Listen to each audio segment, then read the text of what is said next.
So, magsuswimming kami ngayon. First time ko magsuswimming kasi next week, punta na ng Maynila. Tapos after 2 days, punta na ng Canada. Balik na. So, ito yung mga baon namin. Kami-kami lang. So, meron kaming ihaw. Meron kaming pakbit. Tapos kanin. Dalawa yung kanin? Kanin ko. Kanin nila ay. Tapos, ito naman, ayan, galunggong. Sarap niyan. Ay, wala kitang suka. Ay, wala tayong suka. Saka hotdog for the kids. Kay Rai, saka kay Bart. Yun lang, wala tayong suka, no? Mas mamaya, magkakamay, then pupunta dun sa baba. Pakita ko sa inyo sa baba. Kung ano yung tubig ngayon.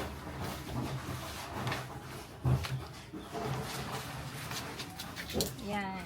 Mamaya siguro madaming maliligo.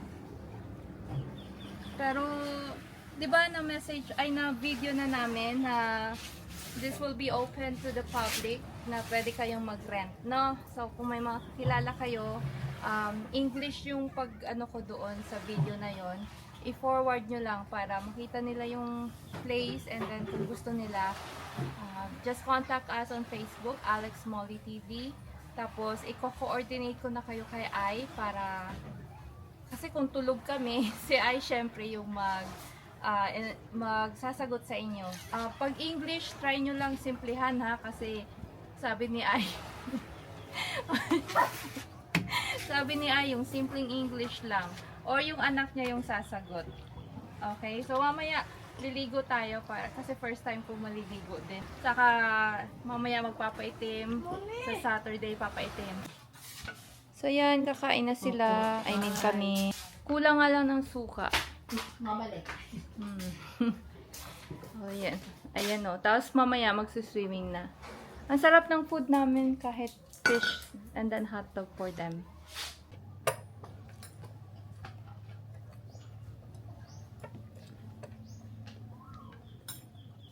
Namit. Ando, nag-swimming na sila, Rai. Saka si Bart. Saka yung isang kaibigan ni Rai dito noon. Nung nakatira kami dito. Very friendly talaga si Rai. Kahit saan mo yan ilagay, pag may bata kang kaibiganin niya.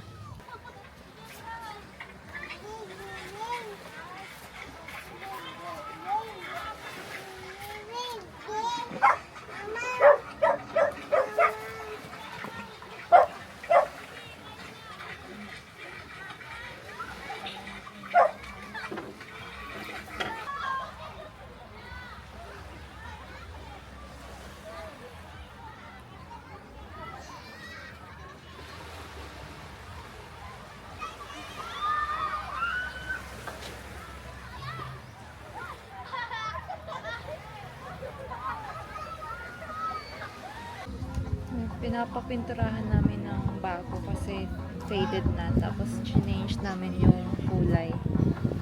Newer. Brighter. Tingnan natin yung likod. Well, hindi na tayo maglalakad. I'll just show you na lang from our window. So, may mga banana trees tayo, and then coconut trees. Tapos, may mga mangga din dyan. If nakikita nyo sa side na to, dito, meron na tumba na puno. Sobrang laki. Madaming natumba ng bagyo. Kaya, akala ko simpleng bagyo lang. Pero, nung nagkaroon na sila ng internet sa ilaw, medyo matagal din bago bumalik yung ilaw. Ayan nga, ang laki pala ng natumba na puno. So, ito yung beach house dito. Yan. Ito yung bed, diba? Tapos, ito yung magiging view mo ng farm naman. Kung may pera na kami, gusto sana namin i-develop yan eh. Yung may mga tanim, tapos yung may mga mag-visit dito na gusto i-try yan, yung retirement. Pwede sila ditong tumira sa beach house, and then dyan sa farmhouse naman, magtanim ng kung ano-ano. para ma-experience nila kung paano mag-retire dito, 'di ba? Bago sila mag for good.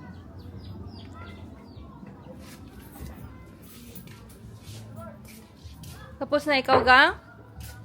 Tapos na ikaw magrigo? Kanina pa ikaw nagpara-swim. Mga ilang oras na ang swimming mo, no? Drink water, ha? Oh, ayun pa yung paddleboard. Mga ilang oras na silang naligo. Ako nagbanlaw na. Tapos nagnap na din. Ito nagutom kaya kain lang ikaw, kuya. Kung gutom ka pa. Kuha ka na lang bago.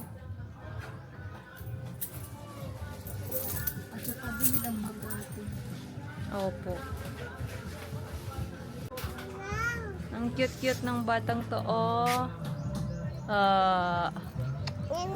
Opo, Ninang. Kaninong susi yan?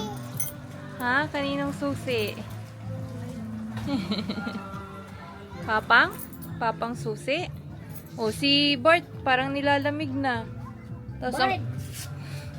Baka din na sa atin mo, Bambi. Sabi mo kayo mauli na ang apa din. So, pag uwi namin, meron neto, oh. Sarap. And then, coffee.